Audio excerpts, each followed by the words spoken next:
এটা একটা অনুপাতের অঙ্ক।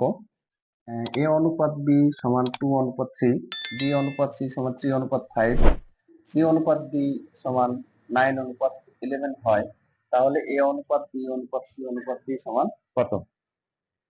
এই ধরনের অঙ্ক কিভাবে সহজে করা যায়, দেখো একটা টেকনিক আছে।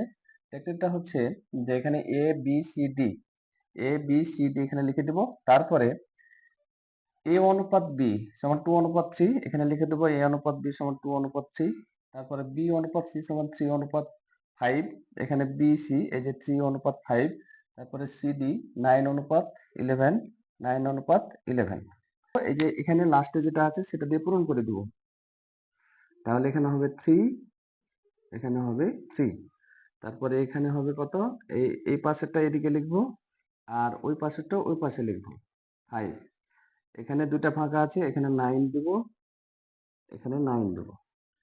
এখন এগুলো গুণ করে দেব, করে হয় 54, এটা গুণ করে হয় 81, এই তিনটা গুণ করে হয় 135,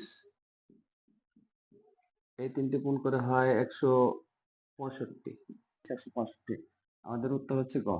দ্যাটস ইট।